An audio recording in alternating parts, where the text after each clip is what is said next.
tube spaghetti. Thought you could get rid of me, didn't you? But no, I'm just too fucking autistic.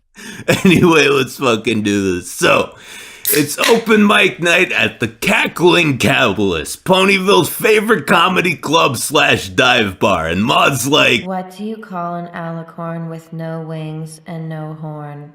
crippled, sorrowful, and above all lonely, for there are so few who can understand just how much he's lost.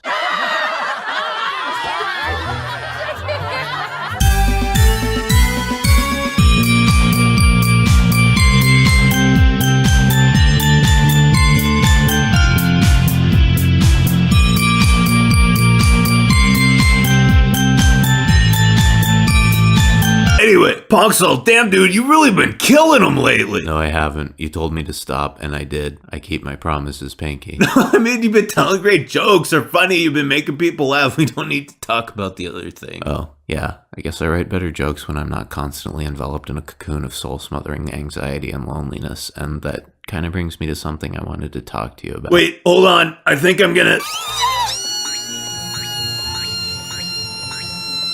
Jesus fucking Christ, listen to that! Now look, I don't mind Ultra Spaz ass hug Pinky as much as a lot of people seem to, but that was a screeching convulsion right there. It's like we've got some kind of per scene character energy quota that has to be filled, and since Maud's so inexpressive, Pinky just had a grand mal screech attack in the middle of the conversation to restore equilibrium to the show as efficiently as possible.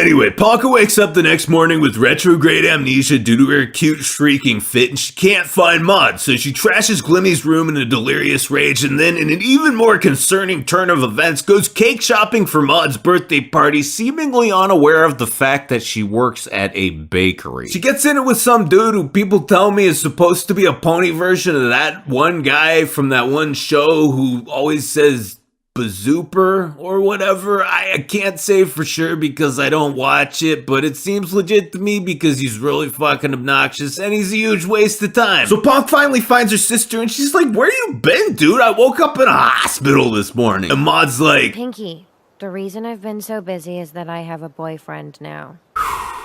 and there it is. Just like that, our lovably inscrutable rock horse is taken. You know, it's funny, as I'm recording this, it's raining real hard outside. Just seems appropriate, very dramatic. And there's something I want to say to all the mod fags out there. You know, she's not my waifu, but I just want to tell you, I am so sorry. I'm sure you thought I was gonna point, laugh, and start throwing the cuck word around, but I know you've already had enough of that. Look, on one hand, you know, Maud's one of my favorite characters. I loved seeing her in another episode, and I'm glad she's happy. But on the other, I'm sorry you guys had to take this hit. She's been with us for 4 years, and I know what some of you must have felt for her and must still feel for her. Yeah, I won't pretend to know what you're going through right now, but I know what it's like to fear it. A lot of us do. That's the price. That's the anxiety of having a waifu in a show that's still running. And I think those of us whose humanity has not yet been completely consumed and assimilated by this giant, hideous Shoggoth creature of indifference that is the internet can at least offer our sympathies. I won't act like I know what she should do next. I think you can figure out I've got a few issues of my own, and I know better than a lot of people that if the first suggestion off of some random prick's head could fix your problem, then it wouldn't be a problem in the first place. But still, if I can offer a bittersweet piece of consolation, The saddest part of our love for our waifus is that they can never actually be with us, but that also means that they can never truly reject us either. So please, don't do anything crazy like kill yourself or someone else or chop your fucking dick off or something, alright? Because she didn't do this to you on purpose, because she couldn't. Because she didn't even know you were there in the first place. That's so exciting! My sister in love! Technically, we're in Wait, you're in what? Anyway, we're introduced to the BF and Punkers also. How'd you two meet? And dude's all we met at a petrified wood exhibit. What's petrified wood? It's the same as a fossil. Wood that's hardened into rock over millions of years. I hope it doesn't take that long for his wood. Pinky, I swear to God, don't fucking start. Technically, we haven't had intercourse yet. Why, do you have, confidence issues? Are you too petrified to get wood? God fucking damn it, Pinky, get out of here. So, Pinky needs some advice. And if she was having an issue with Rarity or Nutter Butter or someone else important, I'm sure we'd be talking to Her Highness Principal Princess Twiggly Wiggly Sparkle right now. But since her grievance only involves supporting characters, she has to go through Tier 1 friendship support first, aka Guidance Counselor Glim Glam. Yeah, man, Twilight always serves tea and cookies. Yeah, well, Trixie's in rehab, her wagon's impounded, and I got stuck with a case of these and 6 cartons of menthol, so that's all you get. Now, why are you blowing this guy off so quick? Pinky, you're all about friends and shit. My sister's blowing him off. That's the problem. I thought you had 3 sisters, man. This must have happened before. Nah, man, we all grew up on a farm together out in the middle of nowhere. I mean, I left when I was a kid and traveled all over, but they stayed, just 3 strong young farm girls blossoming into nubile maturity without a single male for miles around, suffocating in their collective lonesome hormonal desires. Gods only know what they got up to late at night after a few drinks of Dad's rock vodka.